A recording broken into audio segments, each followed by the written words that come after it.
आगे बढ़ते हैं, जोधपुर से बड़ी खबर है। पेपर लीक मामले में एक और बड़ी कामयाबी लगी हाथ। आईजी विकास कुमार के निर्देशन में आरोपी वर्षा बिश्नोई को गिरफ्तार किया गया है। कड़ी मेहनत और जाल बिछाकर नजर रखने के बाद गिरफ्तार किया है। कोटा से गिरफ्तार करने के बाद किया गया जयपुर के लिए रवाना।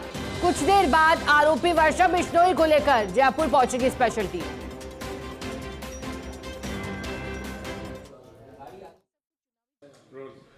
राजस्थान के मुख्यमंत्री भजनलाल शर्मा ने पद संभालते ही पहला वादा किया था, पेपर लीक मामले के अंदर एक के बाद एक जांच होगी और आरोपी सलाखों के पीछे होंगे।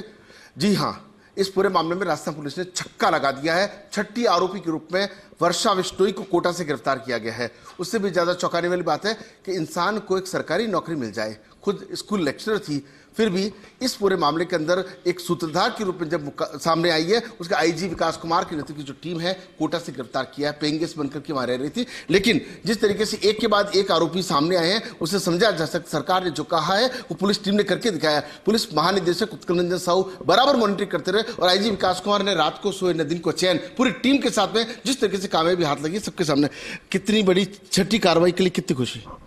देखिए, ये पूरी पुलिस व्यवस्था इसीलिए होती है कि आम जन में विश्वास हो और अपराधियों में खौफ हो, हड़कंप हो। तो जिस तरीके से पेपर लीक के माध्यम से एक पूरी पीढ़ी का भविष्य अंधकार में ले जाने का एक ये कुत्सित प्रयास हुआ था और लोगों में व्यवस्था के प्रति आस्था को कमज़ोर करने का प्रयास हुआ था, तो यह हमारी जिम्मेदारी थी, पूरी राजस्थान पुलिस की जिम्मेदारी थी कि एक आम आदमी के मन में, एक परीक्षार्थी के मन में, एक युवा वर्ग के मन में यह विश्वास जागृत किया जाए कि यह सिर्फ एक अपवाद है जब व्यवस्था पर किसी ने यह प्रहार किया है और एक पूरे एक पारदर्शी व्यवस्था को खराब करने की कोशिश की है और गलत तरीके से गलत चीज़ें हासिल करने की कोशिश की है। तो यह पूरा प्रयास पूरी राजस्थान पुलिस मिलकर कर रही थी। उसी कड़ी में जोधपुर पुलिस लगातार एसओजी का सहयोग कर रही है और आज ये छठा मुख्य सूत्रधार हमने कोटा से पकड़ के अभी एसओजी को हम लोग हैंडओवर सुपुर्द करेंगे। वर्षा बिश्नोई नाम है इस मुख्य सूत्रधार का, जिस पर 25,000 का इनाम भी एसओजी की तरफ से घोषित था। और यह पेपर लीक के बड़े जो मुख्य सूत्रधार थे जगदीश जानी, उनकी नज़दीकी रिश्तेदार है, खुद व्याख्याता थी, लेक्चरर थी और अपनी मेधा और प्रतिभा का गलत इस्तेमाल करके बेईमानी के धंधे में कूद पड़ी और इस अपराध में आकंठ लिप्त हुई और एसआई घोटाले में इसने काफ़ी बड़ी भूमिका निभाई थी। और हैरत की बात यह थी कि कई मुख्य सूत्रधार पकड़े गए। हम लोगों ने जोधपुर की साइक्लोनर टीम ने ही पहले 5 मुख्य सूत्रधार पकड़ कर दिए थे और आज ये छठा सूत्रधार पकड़ कर दिया है। तो ये पिछले 6 महीने से इनाम घोषित होने के बाद भी लगातार पुलिस की आंखों में धूल झोंक कर, चकमा देकर, गच्चा देकर फरार रहने में कामयाब थी। आपकी टीम में किस तरीके से काम करे, कौन कौन टीम के अंदर शामिल था, कैसे कोटा पहुंचे, एक एक को पेइंग गेस्ट बनकर कहां कैसे किस उस तक पहुंचे कैसे? वो साइक्लोनर सेल की कार्यशैली से आप लोग तक अवगत हो चुके हो कि किस तरीके से हम लोग बिल्कुल पेशेवर तरीके से काम करते हैं। तो साइक्लोनर टीम को यह जब ऑपरेशन मिला तो सबसे पहले इसका हमने नामकरण किया, जो हम लोग करते हैं कूट नाम। इस ऑपरेशन का नाम दिया हमने डॉक्टर फिक्सिट। डॉक्टर फिक्सिट इसलिए नाम दिया गया कि फिक्सिट एक ऐसा केमिकल है, जब कहीं दीवार में या कहीं छत में लीकेज होता है बारिश से, तो उसको इस्तेमाल करके लीकेज रोका जाता है। तो यह लीकेज कांड से संबंधित थी और उसका खुद का नाम वर्षा था, तो इसलिए इस ऑपरेशन का नाम हमने डॉक्टर फिक्सिट रखा था। तो डॉक्टर फिक्सिट अभियान चलाया गया करीब 3 महीने पहले। यह बहुत शातिर थी, इसने अपने सारे मानवीय संपर्क सूत्र तोड़ रखे थे। सांचौर की रहने वाली थी, वहाँ के लोगों से भी संपर्क में नहीं थी और तकनीकी रूप में जो सामान्य प्रोटोकॉल हैं, सामान्य नवाचार हैं, उनका इस्तेमाल नहीं करती थी। सामान्य फ़ोन या सामान्य बातचीत बिल्कुल नहीं करती थी। अत्याधुनिक ऐप्स का इस्तेमाल करके जिनका पकड़ना मुश्किल होता है, उसके माध्यम से गाहे बगाहे कभी कभार ये किसी न किसी के संपर्क में आती थी। पर कहते हैं कानून के हाथ बहुत लंबे हैं, आप देर तक भाग सकते हो, दूर तक भाग सकते हो, बट कब तक भागोगे?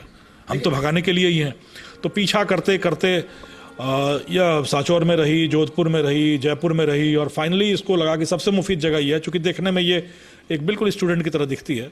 तो कोटा के जवाहर नगर क्षेत्र में जाकर यह पेइंग गेस्ट बनकर एक फर्जी कागजात के आधार पर, फर्जी आधार कार्ड को लेकर ये वहाँ पर आराम से रह रही थी।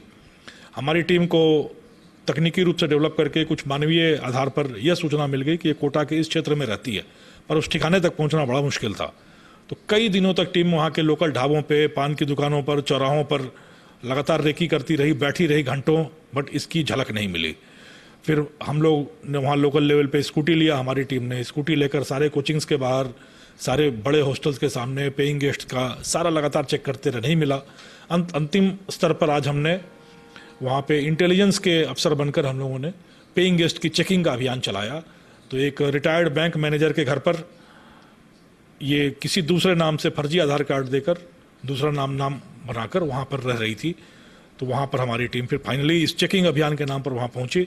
इसमें कोटा पुलिस की एसपी डॉक्टर अमृता दुहान ने, कुन्हाड़ी एसएचओ अरविंद भारद्वाज ने बहुत सहायता की हमारी टीम की वहाँ पे इस पूरे अभियान में। और उनकी सहायता से हमने इस चीज़ को जब वहाँ चेक किया तब भी वहाँ इसने अपना फर्जी आधार कार्ड दिखाया और फर्जी पहचान ही बताई। और वह कॉन्फिडेंट थी कि हम इसी तरीके से कच्चा देके एक बार फिर निकल लूँगी। पर इस बार पुलिस के पास, हमारे पास, साइक्लोन टीम के पास पुख्ता सबूत थे, पुख्ता आधार थे। वहीं पर कठोरता से उससे जब पूछताछ की गई, जिसका नाट्य रूपांतरण भी मैं दिखाऊंगा अभी आपको, तो उसके आधार पर फिर यह टूटी और पता चला कि यह वर्षा बिश्नोई ही है जो वहाँ रह रही है। एक आगे से उसके पास जो पुस्तक पढ़ रही थी, उसके पीछे क्या उसका लगता है उद्देश्य क्या रहा? देखिए, अपराधियों के साथ हमेशा होता है कि या तो अपराध के मार्ग पे, अपराध के दलदल में घुस गए तो फिर लगातार अपराध करना है। और कई बार ऐसा होता है कि अपराध करने के बाद आपका मन होता है कि शायद मैं वापस जीवन के सही दौर में वापस आ सकूं, जो बड़ा मुश्किल होता है।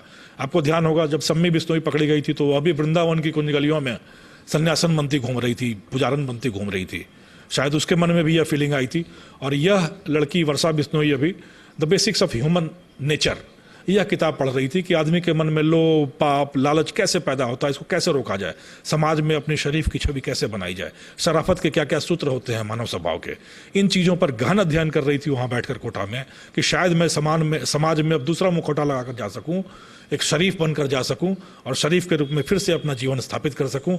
पर कहते हैं पाप की दुनिया इतनी खराब होती है, दलदल इतना गहरा होता है, इतना जटिल होता है कि एक बार इसमें फंसने के बाद निजात मिलना बहुत मुश्किल होता है। भाग कर तो देख लिया उसने, अपनी पहचान बदल कर भी देख लिया, जीवन बदलने की कोशिश करके भी देख ली, हाथ कुछ नहीं आया, नौकरी गई, छवि गई, जीवन गया, पकड़ में भी आए।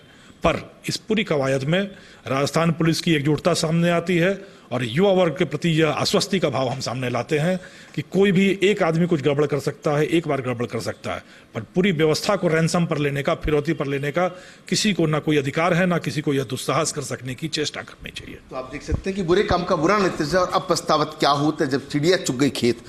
वर्षा बिश्नोई ने सोचा होगा कि कहीं ना कहीं किसी को पता भी नहीं चलेगा और सब जगह से होते कोटा चले गए, लेकिन किसको क्या पता, पुलिस के हाथ बहुत लंबे होते हैं, कानून के हाथ बहुत लंबे होते हैं। जिस तरीके से आईजी विकास कुमार ने अपनी टीम के साथ कोटा की पुलिस का सहयोग लिया और ये पूरा भंडाफोड़ हुआ है, उसे समझा जा सकता है कि ऐसी कितने भी वर्षा बिश्नोई आ जाए और कितने भी आरोपी आ जाए, पुलिस से बच नहीं सकते। राजस्थान पुलिस के लिए गौरव की बात है, कामयाबी की बात है, खासतौर पर मुख्यमंत्री भजनलाल शर्मा के लिए उन वचनों की बात, उन संदेश की बात जो जनता से वादा किया और ये वादा पूरा कर रहे हैं। चमन सिंह गलत के साथ Rajeev Gaur, First India News, Jodhpur.